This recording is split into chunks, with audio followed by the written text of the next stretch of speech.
We have an update for you on a 6-month CBS News investigation into a military base that was used by U.S. service members after 9/11.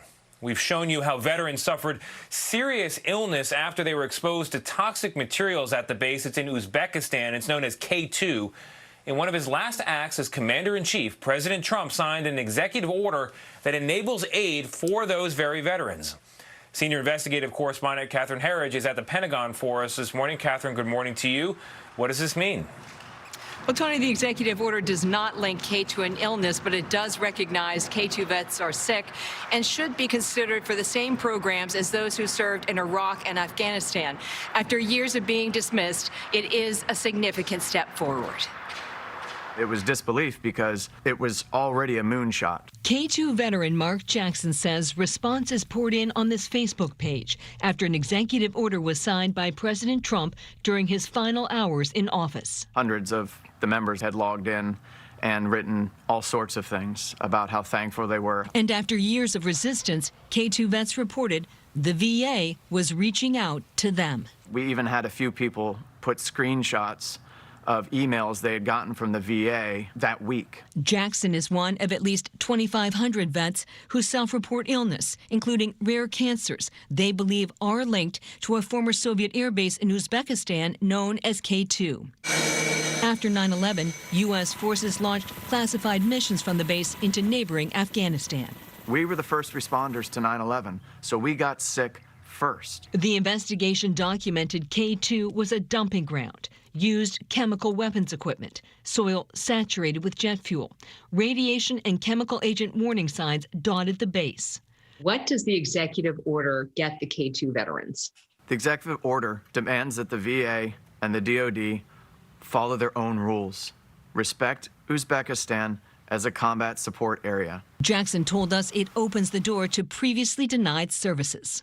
Every veteran of Uzbekistan can now go into the VA and receive the same care as someone in Afghanistan. The executive order ultimately is a first step towards this direct link between K2 service and illness. Yes. Everywhere is decay. When we first met Jackson, he shared his deployment journal, a raw and unsettling account of his 10 months at K2. Every yellow tab is a day where I felt sick. Jackson's thyroid stopped functioning 2 years after he left the base. And during the course of our investigation, he received a preliminary cancer diagnosis, an all-too-familiar story for K2 veterans. Our team profiled former Air Force mechanic Doug Wilson, who spent 3 months at K2. He can no longer work or drive after a rare cancer caused brain damage. Wilson's plight caught the attention of lawmakers. Mr. Wilson rides 1.5 miles in a mechanical wheelchair twice a week to attend his physical therapy appointments. In December, after seeing Wilson's story, then Acting Defense Secretary Chris Miller, who as a Special Forces commander passed through K2, drafted the executive order.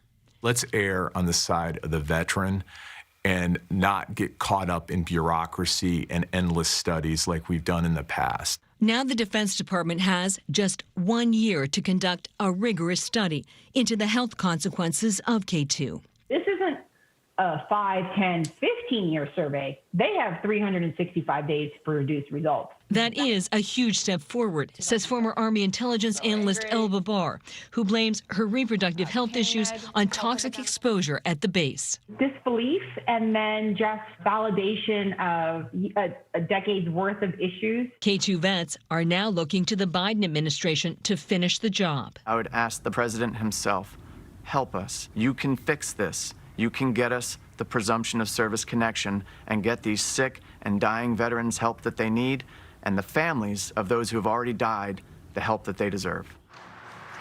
A spokesperson for Defense Secretary Lloyd Austin tells CBS News he is aware of the K2 health issues and he will consult with the VA about the most appropriate way forward, adding the secretary believes strongly in our nation's obligation to care for veterans and their families. Vlad? Such an important story, Catherine. Glad you're staying on top of it. Thank you very much.